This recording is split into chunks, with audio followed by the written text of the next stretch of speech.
Bom dia a todos, é um prazer estar aqui novamente nesse ano. Mais uma vez eu vou estar aqui falando sobre o manejo do paciente com insuficiência renal crônica na urgência e emergência. É um assunto de suma importância que faz parte da linha do cuidado, né? Esse paciente frequentemente encontra-se em situação não padrão, né? Não habitual, e nós temos que estar preparados para isso, para esse atendimento.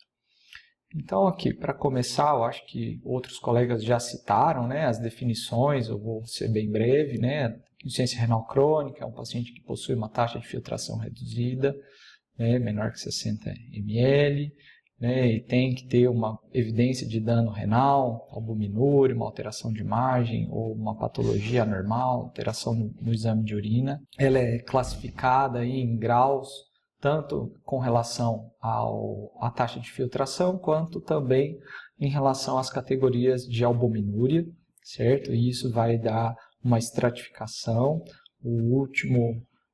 A última fórmula de calcular, que tem sido um pouco mais fidedigna, é o CKD-EPI, né? Nós já passamos por vários momentos de fórmulas de tentar estimar essa filtração, né? Desde inicialmente o Crocroft-Gault, que leva as fórmulas de peso e altura, né? Até passamos pelo MDRD e hoje estamos com o CKD-EPI, trazendo um pouquinho aqui da fisiopatologia, né? Do que é a doença renal crônica, né? Quem que leva a insuficiência renal crônica, né? São os pacientes diabéticos, com hipertensão, alterações cardiovasculares, obesos, história familiar, né? Nós temos algumas doenças genéticas envolvidas, né? Pacientes idosos e tabagistas.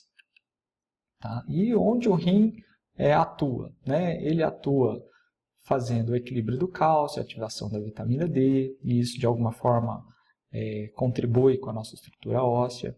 Ele sintetiza eritropoetina, e aí nós temos aí a formação de sangue e o controle de anemia. Nós equilibramos a água, né? E assim regulamos o sódio, tá bom? Então a pressão arterial acaba sendo controlada diretamente dessa forma, né? Através do rim. Recuperamos o bicarbonato, regulando o pH do sanguíneo e temos aí um equilíbrio de vários íons e eletrólitos, né? Sendo que principalmente nós temos o potássio. Além do clássico, que seria a remoção das toxinas, né? Aqui representada pela ureia creatinina. Já a insuficiência renal aguda, geralmente não há uma doença renal prévia existente, apesar disso poder ser concomitante. Classicamente foi segregada, né, para termos de raciocínio, né, se ela é pré-renal, ou seja, falta irrigação a esse sangue, né, a perfusão renal está comprometida. Né, a renal propriamente dita, né, nós temos aí drogas, infecções, sepsis envolvendo, né, e a pós-renal são qualquer alteração que impeça o fluxo urinário de ser escoado.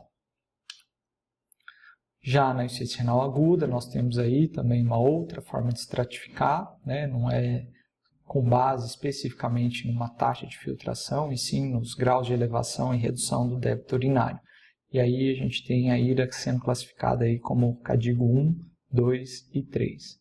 Tá? Classicamente, aí a gente fala que a creatinina tem que aumentar no mínimo 0,3 dentro de 48 horas, né? Ou uma vez e meia diante do valor de referência, né? E redução do débito urinário, que pode ser em 6 horas, 12 horas ou mais de 24 horas, e isso vai classificar o estadiamento dessa insuficiência renal aguda. Né? Tanto o paciente crônico quanto o paciente agudo, ele está exposto a complicações. E aí vem as situações de urgência. Né? Sabendo de como ele atua, né, eu cito essas principais intercorrências que o paciente portador de insuficiência renal pode apresentar. Né?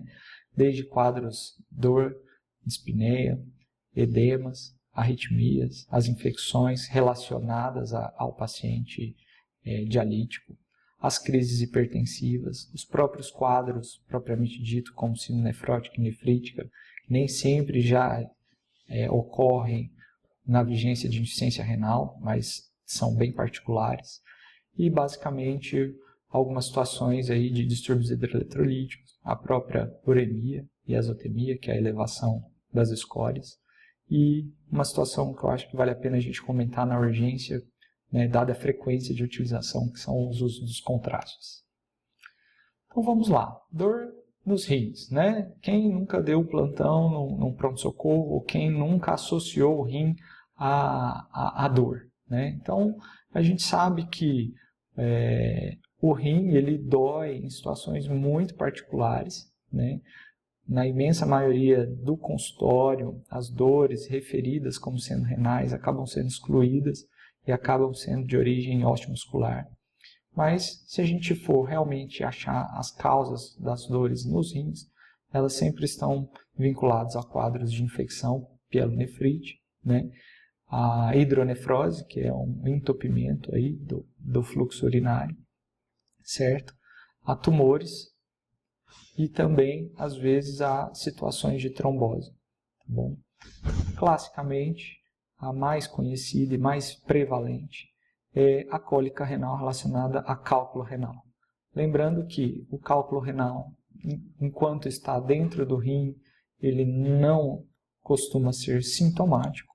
Na sua movimentação, quando ele ganha o ureter, é que a gente consegue aí demonstrar o quadro de dor.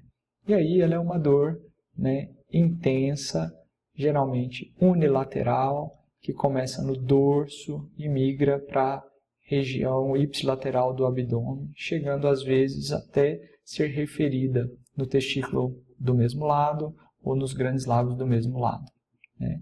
A mensagem por pronto-socorro, né? A tomografia deve ser o exame inicial, né? Porque a gente consegue realmente avaliar a posição desse cálculo, né? Usar um protocolo de baixa dose, né? E se você não tem, né, pelo menos o raio-x, às vezes o ultrassom não consegue encontrar o fator de obstrução, o cálculo, mas às vezes a estase urinária é um indicador que a gente vai usar como inferência de que ele esteja obstruído por cálculo. Tá? O tratamento é o antiespasmódico, o anti-inflamatório não hormonal, lembrar para aqueles que já têm doença renal crônica associada, usar com muita cautela, os opioides, os antieméticos, porque a dor geralmente é muito intensa, tá? Antibiótico, no caso das pielonefrites, né? E às vezes nas dores refratárias o paciente até é submetido a cirurgias de desobstrução, certo? Então, a mensagem, lombalgia mecânica, cólica nefrética, geralmente quando o paciente tem uma dor postural, piora com a movimentação, melhora com repouso, raramente esse quadro clínico se remete à cólica nefrética por cálculo renal, tá? Evitar o uso de anti-inflamatório. E no paciente dialítico, né? Se ele já é dialítico, tem insuficiência renal 5, e tinha cálculos antes, ele pode, às vezes, eventualmente, fazer um quadro de cólica nefrética. O importante é não hiperidratar o paciente, nem sempre ele consegue eliminar todo o líquido que nós fazemos, né, e acaba piorando um outro quadro de congestão, né, e rever diagnósticos diferenciais importantes. O paciente renal crônico dialítico tem uma incidência maior de tumores renais. Lembrar dos pacientes que já têm doença policística, né? Se ele tem possibilidade de estar com algum cisto infectado e se tem algum quadro de hematúria associado. Se ele não possuir diurese, né? Às vezes até o anti-inflamatório é mais aceitável. Lembrar que o paciente às vezes faz diálise, mas tem uma boa diurese e o anti-inflamatório e o uso de contraste pode comprometer essa diurese residual desse paciente, né? O que a gente vai usar para tratar a dor, tá bom? Lembrar que os analgésicos todos estão liberados de acordo com o perfil de sensibilidade e alergia, né? E lembrar, assim, que a dipirona, ela é dialisável, tá? Paracetamol, só que tramadol e os outros opioides não são dialisáveis. Então, a gente pode usar, devemos usar nos casos de dor aguda, tá?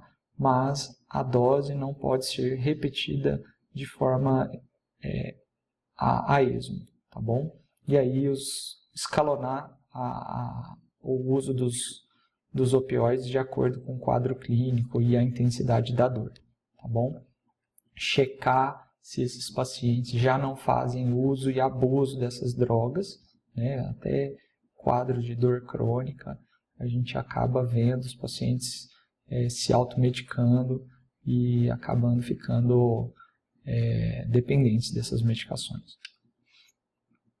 Paciente com dispneia no pronto-socorro, paciente já com um clearance bem reduzido ou sabidamente dialítico e apresentando-se com desconforto respiratório, né? É muito frequente, até na sala de diálise, mas no pronto-socorro acho que o cenário é um pouco mais abrangente, né? Então o paciente tem uma respiração insuficiente, sensação de falta de ar, né?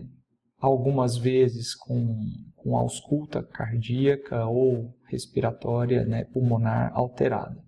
Então, o que a gente tem que lembrar, como qualquer outro paciente com dispneia, né, se ele tem algum sinal de obstrução de via aérea, corpo estranho, né, ele já é um paciente cardiopata, tem histórico recente que lembre um quadro infeccioso, como febre, né, prostração, e se o paciente tem algum quadro aí de edema pulmonar ou edema sistêmico, né? O paciente já chega com edema de membros inferiores, referindo a alguma situação atípica da última sessão de diálise, ele não conseguiu remover toda a quantidade de líquido proposta na última sessão, né? Acabou indo a algum evento, exagerou na quantidade de líquido, tudo isso tem que passar pelo colega que estiver avaliando esse paciente com dispneia no pronto-socorro, tá?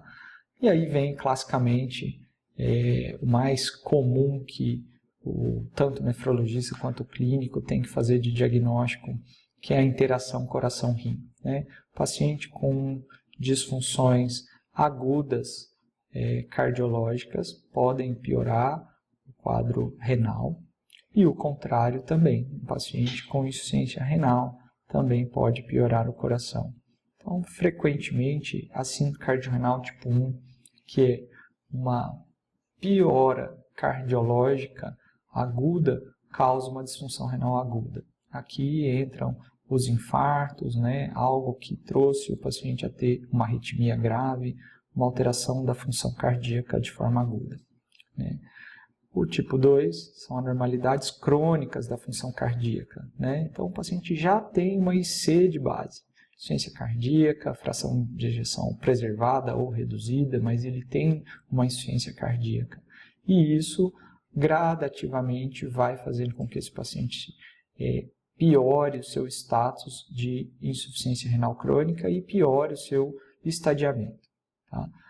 Uma deterioração aguda da função renal, né? Então, o paciente previamente rígido do ponto de vista cardiovascular fez um quadro de insuficiência renal aguda, seja por sepse, seja por droga, né? Ele acaba fazendo um grau de congestão e evoluindo com insuficiência cardíaca, tá? Essa é tipo 3. E anormalidades crônicas da função renal, levando a doenças cardíacas. Essa é muito clássica no paciente renal crônico em diálise, tá? Basicamente, quase todos os pacientes em diálise, como perdem seu potencial de controle hídrico, eles frequentemente ficam hipervolêmicos e evoluem tanto com hipertrofia do ventrículo esquerdo, tá? E posteriormente algum grau de insuficiência cardíaca, tá bom? O perfil hemodinâmico, né, de insuficiência cardíaca é o que vai ajudar a categorizar o paciente na urgência e emergência e vai ajudar a condução do tratamento, pelo menos inicial, tá? Então, paciente chegou, tem dispneia, vamos avaliar o perfil quanto à congestão e quanto à perfusão.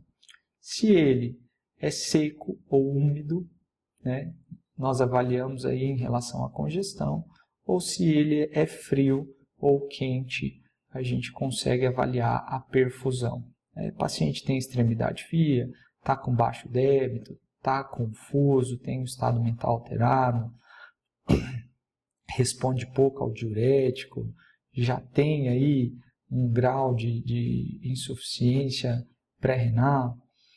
E o congestivo, certo? É o paciente que está seco, está euvolêmico, ou até desidratado, ou o congesto, certo? E aí a gente olha turgência jugular, edemas periféricos, a presença de B3, falta de ar, ortopneia, o paciente acorda à noite com dispneia, precisa dormir com travesseiros muito elevados, ganhou muito peso entre as sessões, tá com ausculta, com crepitações, isso tudo são sinais de que o paciente esteja congesto.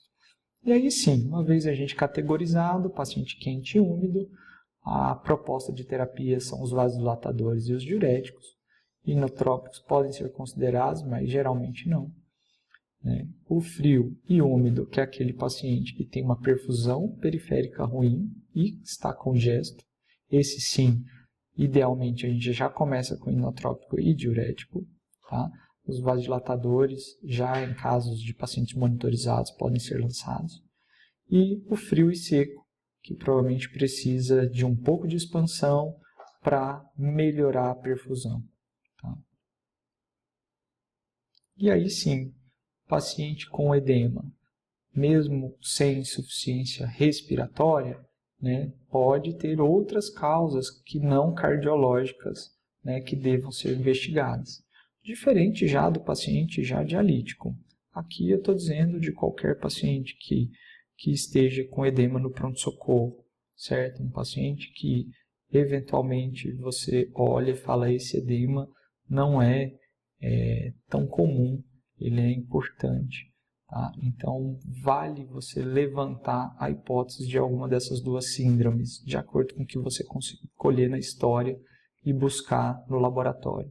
Então, nós temos aqui classicamente a síndrome nefrítica e nefrótica. Nefrítica é esse edema associado à hematúria macroscópica, menos frequente, mas microscópica, que é no exame de urina. O paciente chega hipertenso, sendo uma hipertensão nova ou não.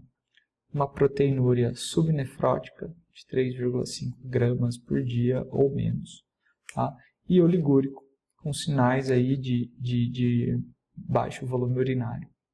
O paciente nefrótico geralmente não tem o quadro de hematúria, mas a proteinúria é mais intensa, o edema costuma ser mais proeminente e a gente consegue categorizar isso com uma albumina baixa no sangue e aumento dos níveis de colesterol. Algumas vezes encontramos até lipidúria também na urina. O tratamento, claro que sempre vai passar por investigar a causa. Tá? Então, seja insuficiência cardíaca, crônica, aguda, é um edema agudo de pulmão, é um paciente com mais de um problema, A gente frequentemente vê o paciente inflamado e desnutrido. O paciente tem síndrome nefrótica, é cirrótico. Então, basicamente, essas causas, sabendo as causas, a gente vai conseguir ter um raciocínio mais lógico, com a busca ativa no exame físico e outros exames, para saber onde que esse líquido está. Se o paciente está com líquido aumentado dentro do vaso, ele tem hipervolemia ou não. E ele está todo infiltrado, tem muita água corporal, mas ela não está dentro do vaso. Lembrar que pacientes que ficam internados por tempo prolongado, muitas vezes são hiperidratados, saber fazer uma quantificação de quanto de líquido por dia esse paciente está tomando. Nem todos os pacientes precisam de dieta hipossódica. É bom você avaliar o sódio do paciente. Você às vezes está hidratando com soro fisiológico e dieta hipossódica ao mesmo tempo. Fazer sempre esse raciocínio. Será que eu estou sendo antagônico na minha prescrição? E, de acordo com o que você está vendo, esse paciente tem benefício de usar diurético e furosemida em todas as ocasiões, né? Tem que tomar muito cuidado com aquele paciente que não está hipervolêmico e tem uma água corporal total aumentada, e a gente começa a usar altas doses de furosemida. As arritmias, né? Elas são sempre muito temidas no pronto-socorro, né? Nas clínicas de hemodiálise, elas são frequentes. A maioria das vezes são fibrilações atriais, às vezes até paroxística. O paciente às vezes é desligado e melhora, ou melhora com algum ajuste da prescrição de hemodiálise, né? Fazer o eletro aí durante a sessão, né? Interromper alguns momentos e fazer o diagnóstico é importante para você saber como manejar. E lembrar que algumas vezes o paciente tem morte súbita em casa, tá? O paciente renal crônico algumas vezes é surpreendido com eventos de morte súbita. Sempre temos, né, a reflexão se foi um evento coronariano ou de AVC, né, ou mesmo um quadro arrítmico. E aí sim, quais são as maiores causas, os maiores medos que o nefrologista fica atento em relação ao paciente renal crônico? Ele tem uma baixa capacidade de controlar o potássio, né? Então, toda dieta rica em frutas, suco, água de coco, refrigerantes costumam ter um alto teor de potássio. E aí o paciente pode fazer um acúmulo gradual ou não. Se ele já não urina, ele não conta com um mecanismo importante de eliminação desse potássio. A falta de uma sessão de hemodiálise pode fazer com que esse potássio não seja removido naquele momento. E aí a gente costuma ter episódios de arritmia. Aqui tem, né, para vocês uma evolução das ondas do eletro, né, de acordo com o nível de potássio. E a gente vê claramente o QRS se alargando, a onda T se apiculando e a onda P se aplanando até um ritmo sinusoidal que leva à parada cardíaca. Não podemos esquecer que os excessos, né, os extremos são ruins. Tanto a hipercalemia pode trazer alterações, quanto a hipocalemia também. A hipocalemia, né, nós já encontramos alterações eletrocardiográficas diferentes, geralmente no paciente renal crônico, né, estão associados a alterações de diarreia, excesso de diurético, vômitos, né? Nos pacientes já não dialíticos, a gente tem sempre que levantar a hipótese de alguma doença tubular, né, que envolva a dificuldade que esse túbulo renal tem de reabsorver esse potássio, né? E aí a gente também tem uma evolução importante das ondas eletrocardiográficas de acordo com o nível de potássio. Tá bom? Então está aqui, de 3,5 a 5, costumamos ter um complexo de QRS normal. 2,5 a 3, a gente começa a aparecer uma onda U, altera o segmento ST, a onda T começa a ficar achatada, né, até com complexos bem alargados, com potássios muito baixos. O paciente costuma ter também sintomas clínicos de arreflexia algumas vezes. O cálcio, também controlado pelo nosso rim, tá? Também pode ser visto alterações eletrocardiográficas de acordo com o nível de cálcio, tá? Hipocalcemia é o esperado pela doença renal crônica. O paciente, pela deficiência de conversão de vitamina D em hormônio ativado, que é 1,25 hidrox, ele tem uma dificuldade de absorção de cálcio no intestino.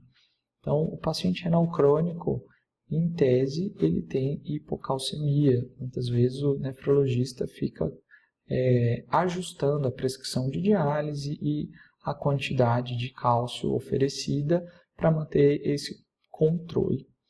Se o paciente tem hipercalcemia e é dialítico, né, ou mesmo em fases pré-dialíticas, abre-se um alerta, né? A gente tem que ver, será que foi alguma reposição inadequada que passou? Ou a gente tem que procurar condições de malignidade aí, tá? Mieloma múltiplo, doenças de neoplasia sólida, tá? Isso sempre tem que ser avaliado. Pronto-socorro, né? Crise hipertensiva. Aqui é um mapa mental de crise hipertensiva comum para qualquer paciente, tá? Então, o paciente vai ter sempre pressão diastólica acima de 120, né? Uma elevação acentuada da pressão arterial, e aí a gente já começa fazendo alguns diferenciais entre pseudocrise e crise hipertensiva real, quer dizer, o paciente está com pânico, está com ansiedade, tem enxaqueca e não tem uma repercussão clínica importante. E separar entre urgência e emergência, né? Urgência, aquele paciente que tem lesão, não tem lesão de órgão-alvo aguda, né? A gente preferencialmente vai tratar esse paciente com medicamentos via oral. Previamente ele já pode ser um paciente com DRC, em qualquer estadiamento, já é um paciente coronariopata, né? Ele tem que resolver essa hipertensão não tão agudamente. Agora, surgiu lesão de órgão-alvo aguda, nós classificamos como realmente crise hipertensiva, iniciamos um tratamento endovenoso.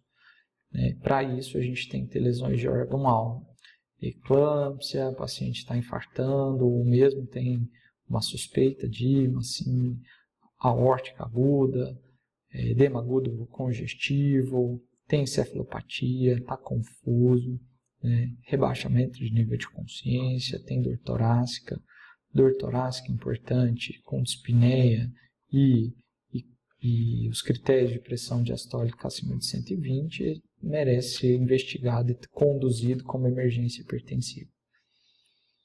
E aí, aquilo que a gente já comentou, as emergências hipertensivas geralmente são encefalopatia hipertensiva, uma suspeita, um quadro clínico compatível com AVC, independente de você já ter feito o diagnóstico entre isquêmico e hemorrágico, dissecção aórtica, edema agudo, síndrome coronariana, alguma crise adrenérgica, feocromostoma, que é muito raro, e a eclâmpsia aí nas gestantes.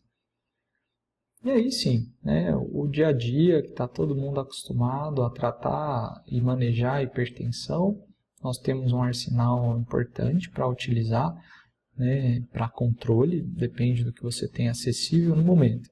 Lembrar que o captopril, que são os inibidores da enzima, e os bloqueadores de receptores de angiotensina não são contraindicados no paciente renal crônico, principalmente o dialítico, ele é até bem-vindo. Algumas vezes ele não usa, provavelmente por dificuldade no controle de potássio, mas o paciente que quase não urina, frequentemente o cardiologista e o nefrologista buscam voltar o uso dessas drogas, porque elas modificam os desfechos duros, que é a mortalidade, por eventos cardiovasculares. Lembrar que ele tem doses e inícios de ações diferentes para você calcular. A atensina ou clonidina é muito utilizada por não interferir no eixo renina-angiotensina-aldosterona. O minoxidil nós reservamos para casos mais selecionados, principalmente para auxílio de desmame de drogas endovenosas. E nas crises não tem jeito, a gente acaba fazendo o uso do nitroprussiato, nitroglicerina, a hidralazina, o Celozoc, o metoprolol EV e às vezes o esmolol, de acordo com a indicação mais formal aí de qual emergência hipertensiva você está tratando, tá bom? Então, no infarto agudo, você vai preferir um vasodilatador venoso, um venodilatador, o Nipride se as se as pressões forem mais altas, e serve para qualquer emergência. Pré-eclâmpsia, muito utilizada a hidralazina endovenosa, né? E o controle associado à frequência para aqueles pacientes que têm tanto insuficiência coronariana, alguma situação adrenérgica e até mesmo a dissecção de aorta.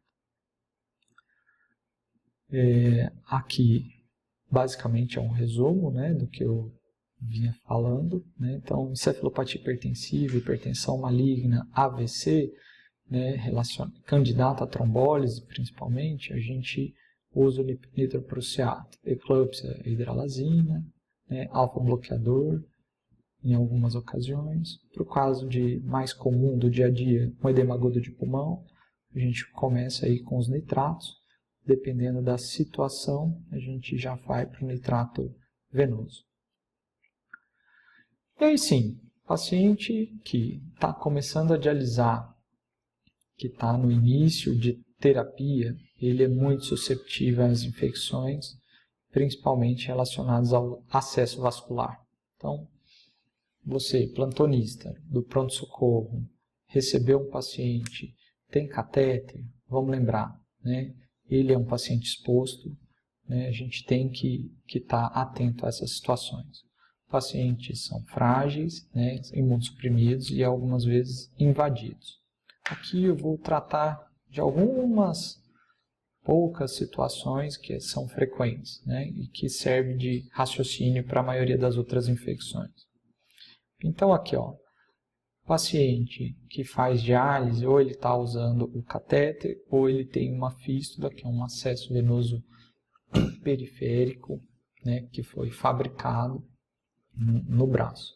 Tá? Então, qual é a história clínica? Ele dialisa por onde? Né? Se for possível, entre em contato com a clínica de origem do paciente, saiba se ele está já na vigência de algum tratamento. Tá? Colham hemoculturas, preferencialmente pareadas, né, se for via do catéter e periférica, né, e se for necessário a remoção desse catéter, tentar colher a ponta. Tá? O paciente renal crônico muitas vezes tem dificuldade de ter um sítio de punção para acesso de diálise. Então, salvo não sendo emergência, procure a equipe que conduz, que cuida desse paciente e discuta o caso, né, para que se remova um dispositivo de forma a ter uma boa comunicação com a equipe, que seja bem orquestrada. Se você não conseguir essa comunicação e o paciente estiver em situação de emergência, em franca sepse, não adianta a gente tentar resolver isso comunicando, a gente tem que fazer a remoção do foco. Tá? Lembrando aí que a microbiota de pele do paciente, né, e os próprios invasores aí acabam tendo bactérias gram-positivas. E aí nós temos dois tipos de acesso: o catéter não tunelizado, né, na literatura é o mais utilizado para os pacientes agudos. Ele é de fácil implantação e de fácil remoção, tá? Preferencialmente na jugular direita, tá? Ele aí tem 2 lúmens, mas pode ter até 3 lúmens para ser utilizado também para fazer medicações. E aí o catéter de longa permanência. O que significa isso? Qual que é a diferença entre eles? O catéter de longa permanência, ele possui aqui, né, um cuff, que é um feltro que vai ficar aqui nessa região do tecido subcutâneo. O dispositivo ele entra na veia, aqui na veia jugular, e passa uma parte do seu trajeto tunelizado, sendo que esse feltro ele vai fazer com que o organismo crie uma fibrose, uma resposta inflamatória àquele corpo estranho, e isso de alguma forma bloqueia, né, a infecção que viria aqui do ósteo do catéter, né, o ósteo da cicatriz para dentro. Isso não impede que o paciente tenha infecção de corrente sanguínea de disseminação hematogênica e de disseminação pelas vias do catéter, por contaminação, às vezes, de uma má técnica de utilização do catéter. Tá?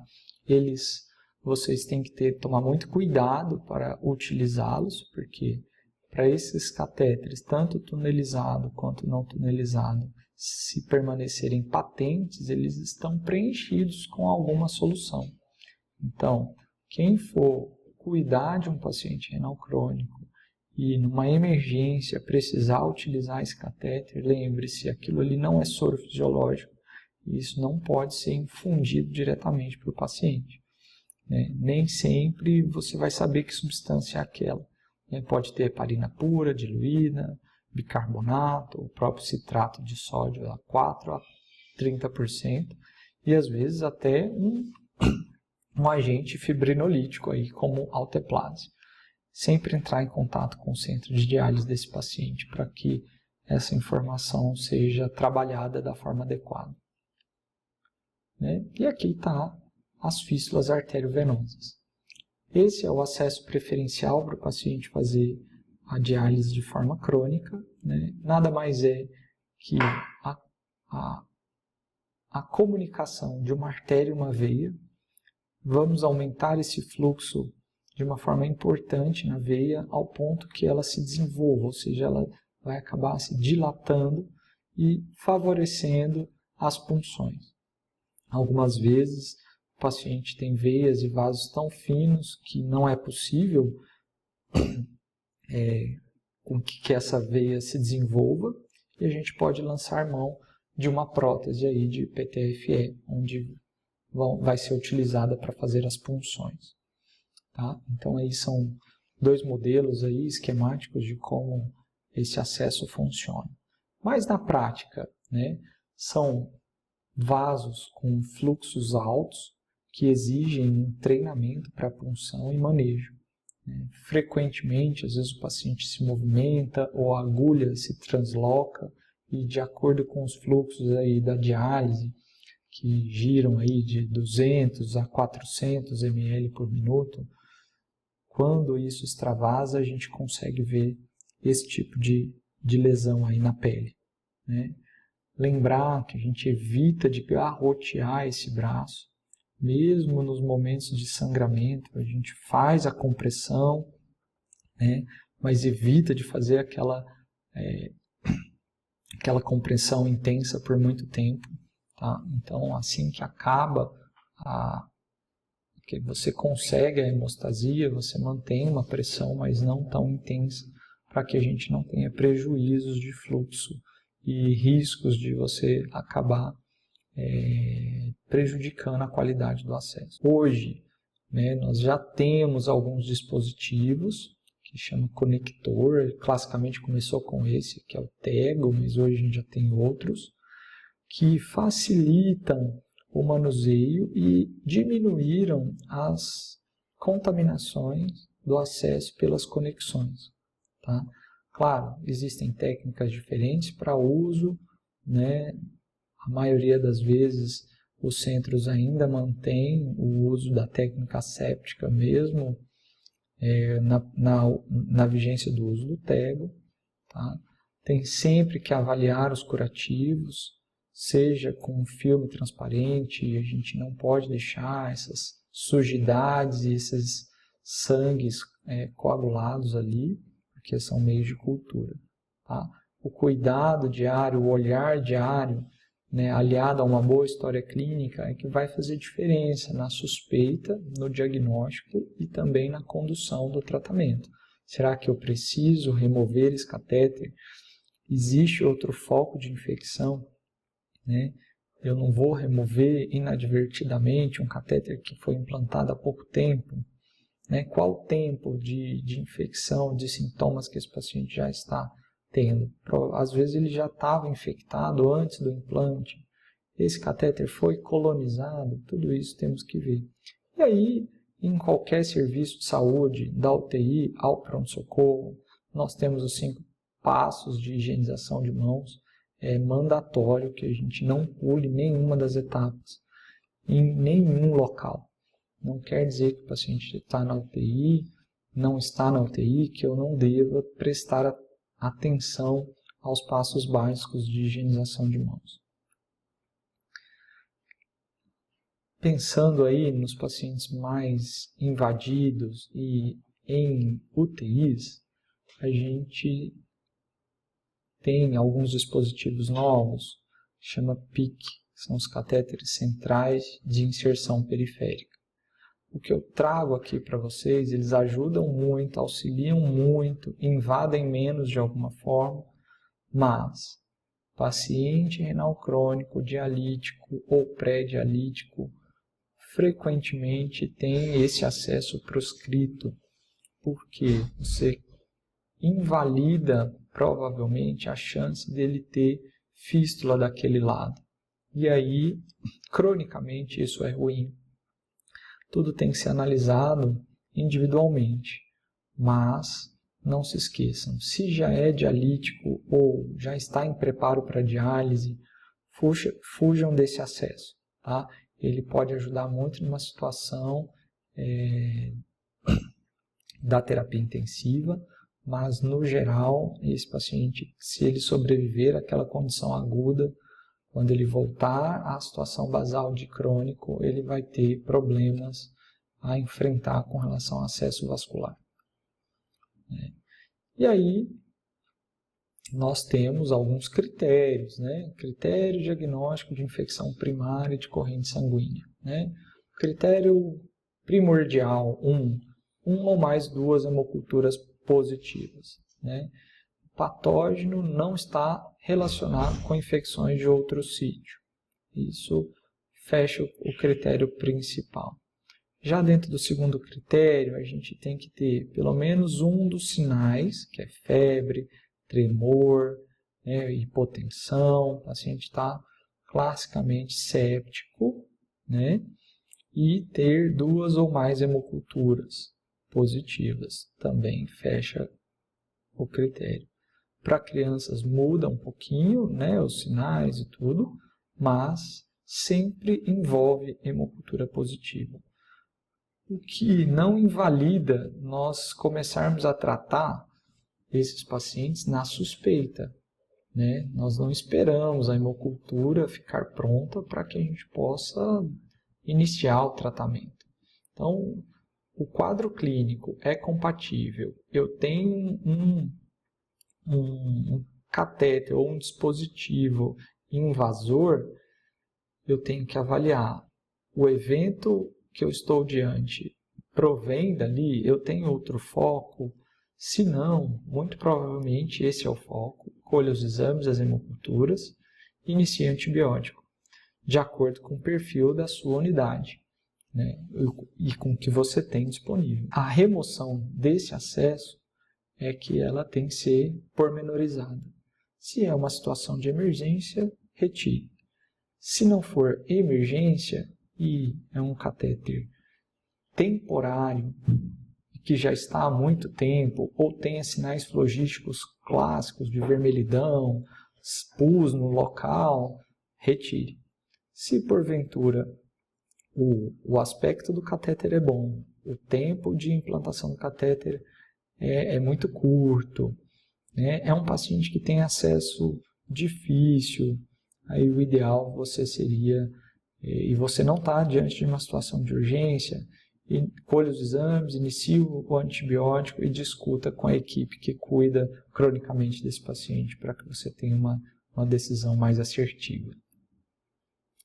E aí, aqui a gente tem também um fluxograma para tratamento de pacientes com catéter de longa permanência. Paciente com catéter de longa permanência, nem sempre a gente sai tirando o tempo todo.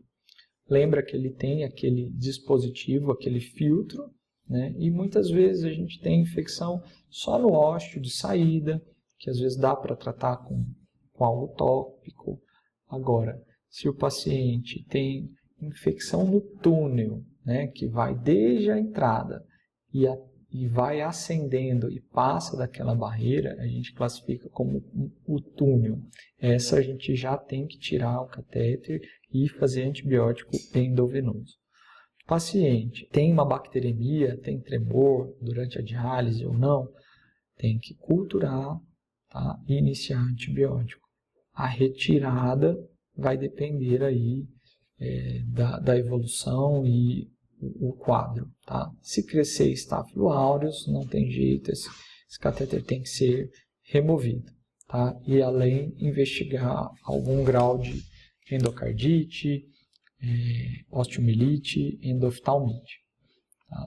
Se é um coagulase negativo, um Staphylo coagulase negativo, alguns protocolos preconizam fazer só o LOC, né? Associar uma contaminação e decidir posteriormente se esse catéter vai ser retirado ou não, tá? Paciente com infecção fúngica não tem jeito, tem que tratar endovenoso e retirar o catéter. Já os pacientes que fazem diálise peritoneal, como conduzir, tá? Diálise peritoneal é uma modalidade de terapia dialítica em que nós ficamos com um dispositivo, esse catéter costuma ser chamado de Tencoff ou Tencoff, no abdômen, tá? Ele também tem aquele filtrozinho, aquele feltro que induz uma proteção, tá bom? Que vai proteger a cavidade abdominal. Na verdade, o catéter de Tencoff ele tem 2 filtros, então não é muito comum a infecção de túnel ali, tá? Ele é bem duradouro, né?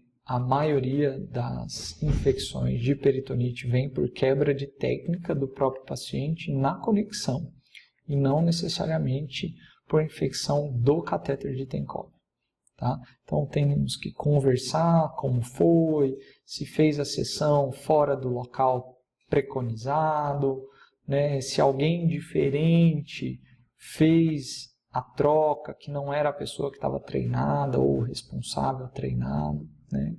E pedir para o paciente colher o material, se você não estiver diante de uma enfermagem que saiba manejar, o próprio paciente consegue.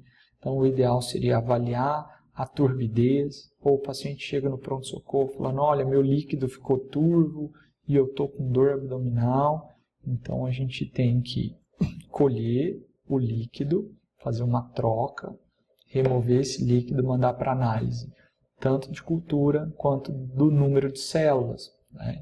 Analisar os leucócitos, para a gente caracterizar se isso é uma peritonite ou não, tá bom?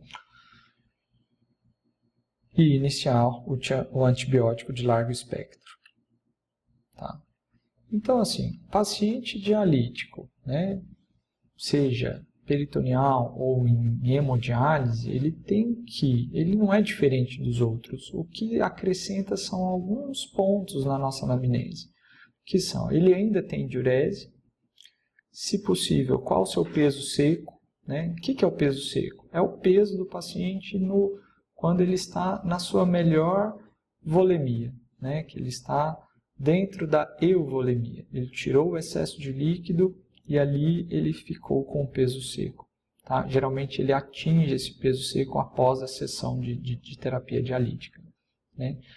Tentar pesar esse paciente na urgência e emergência, olha o tanto que isso seria produtivo. O paciente tem um peso seco de 90 quilos e chegou com 100 e está com dispneia e tem crepitação. Provavelmente ele está só com hipervolemia, seja porque ele ingeriu água demais, ou ele faltou a sessão e acumulou líquido, ou ele também provavelmente está com algum quadro de descompensação cardiológica, né? Quanto que foi sua última sessão? Foi tudo bem? Você terminou? Você completou a sessão? Você saiu no peso correto? São dados que a gente pode acrescentar na anamnese para os pacientes dialíticos, né? Já na urgência e emergência, avalia às vezes o hematócrito, né, antes de se fazer uma hidratação endovenosa, né? E raramente esses pacientes que não urinam estão desidratados. Claro que nós não podemos falar o nunca, né? Então, paciente que faz diálise, que teve diarreia, vê como ele está em relação ao peso. Será que esse volume que ele perdeu por diarreia já chegou próximo do peso da euvolemia dele? Ou não? Alguns pacientes, às vezes, ainda não estão desidratados, apesar da diarreia. Tá? Dengue, Covid, doenças inflamatórias. Classicamente, a gente tem hidrate. Cuidado com o paciente dialítico. Tá? Como ele não se desidrata com facilidade, uma vez que ele esteja inflamado e vasodilatado, se você fizer uma quantidade muito grande de cristalóide, como você faria num paciente que urina, frequentemente ele vai ter algum grau de urgência congestiva. Então, o paciente dialítico tem pontos importantes na anamnese que ajudam a gente a conduzir qualquer situação. E aqui está essa. Ele urina ou não, como foi a última sessão, checa o peso seco dele, o paciente costuma saber, se possível, pesar na urgência e emergência, claro, o paciente em urgência às vezes não conseguimos, né? Lembrar que não é tão frequente ele estar desidratado, apesar disso poder acontecer sim, e esse dado do peso ajuda nessa diferenciação, além da avaliação clínica de turgor, de avaliar a mucosa e tudo mais, né? Então, o paciente no pronto-socorro tem que ser avaliado nessa situação. E, classicamente, eu não podia deixar de falar, né, de quando que a gente indica hemodiálise, né? O paciente que chegou ao seu pronto-socorro numa condição de hipervolemia, hipercalemia, acidose metabólica, algum grau de intoxicação exógena por alguma droga, né? Ele, né, tem que ser avaliado do ponto de vista renal. Exame de urina, ureia, creatinina, os eletrólitos. E as indicações clássicas, acho que todo emergencista aí já conhece, né? Uma síndrome urêmica inquestionável, paciente confuso, paciente sangrando, plaquetopênico por outro motivo e sangrando, com pericardite, né? O sopro ali é característico da anamnese que nós conseguimos avaliar. E é um dos últimos adendos aqui que eu gosto de comentar com um paciente na emergência que faz diálise com relação ao uso de contrastes. Tá? Primeiro, se eu já sou dialítico, eu não tenho muito prejuízo com o uso dos contrastes iodados ou, né, em relação à função renal.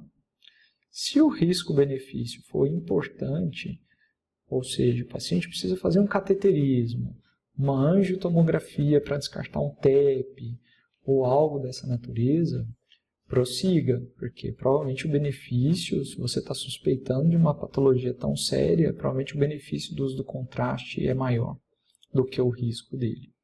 Se o paciente já faz diálise, o contraste vai entrar em redução do volume de diurese residual que ele tem. Tá? Mas, claro, nem tudo é tão fácil assim como no paciente, às vezes, dialítico. O paciente não dialítico, que nós estamos tentando fazer o máximo para preservar aquela função, esse sim, ele pode ter prejuízos com o uso do contraste iodado. Tá? Então, o paciente, primeiramente, precisa avaliar o risco e o benefício de usar. Vários protocolos vêm sendo estudados para a gente tentar minimizar essas lesões vinculadas ao uso do contraste. Né? Já passamos por bicarbonato, N-acetilcisteína, hiperidratação. Né? Eu acho que isso tem que ser analisado de forma mais individualizada, mas algumas máximas são importantes. O paciente não pode estar desidratado, né? E, se você puder, suspenda algumas drogas que piorem a função renal. Tá? E uma delas é o diurético. Tá? Hiperidratar ou hidratar o paciente oral ou EV com salina, com bicarbonato, isso talvez ainda caiba em algumas situações específicas e pontuais. Tá? O risco de insuficiência renal aguda acontece na vigência do uso de contraste, o paciente não tinha nada prévio e desenvolveu insuficiência renal aguda, né? Ele é muito mais prevalente em quem já tem algum grau de deterioração da função renal. E, é o que eu disse antes, lá o paciente dialítico, né? Ele pode perder a sua diurese residual na vigência do uso do contraste. E um dado importante é que ele não precisa fazer o contraste e dialisar na sequência. Tá? Contraste iodado não precisa ser removido imediatamente após a sessão. Então, você não precisa mudar a programação de diálise pelo uso do contraste iodado. Já o gadolínio, né, nós temos também que avaliar o risco-benefício, né, para poder indicar o exame. O risco de piora da função renal para pacientes já crônicos e para uma possível insuficiência renal aguda são menores. Então, paciente que de maiores riscos, se puder optar pelo gadolínio, talvez seja uma estratégia interessante. Agora, o paciente renal crônico dialítico, ele sim, nós temos que ter uma atenção especial ao gadolínio, escolher melhor o tipo de gadolínio, porque nós temos uma condição clínica chamada nefrose sistêmica nefrogênica. Muito rara, só acontece em paciente já crônico dialítico. Mas, uma vez que ela acontece, ela é idiosincrática e nós não temos muito o que fazer. Baseado no que nós conhecemos, que o gadolínio se impregna nos tecidos e que ele é dialisável, né, a gente acaba tentando sincronizar o uso do gadolínio com sessão de diálise após esse uso. E a mensagem final, né? Eu acho que o principal aqui é cada vez nós não termos medo de cuidar do paciente com doença renal, né? Ele é um paciente como outro qualquer, com algumas particularidades, e ele resgata muito a clínica médica, né? Todas as condições crônicas e agudas, cirrose, pneumonia grave, paciente DPOC grave, paciente cardiopata grave, doenças inflamatórias intestinais, podem, de algum grau, influenciar, né, a piora desse paciente, tanto de forma aguda, quanto em algumas situações no próprio nosso paciente crônico. E essa é a mensagem que eu queria deixar e finalizar para vocês. Não tenha medo, lembre-se dos princípios da clínica médica, investigue em seu paciente. Se você se dedicar, raramente você vai estar conduzindo mal esse paciente. Um abraço, agradeço à Secretaria de Estado de Saúde e ao UFG, né, por estar cedendo esse espaço nessa semana de conscientização do tratamento da doença renal.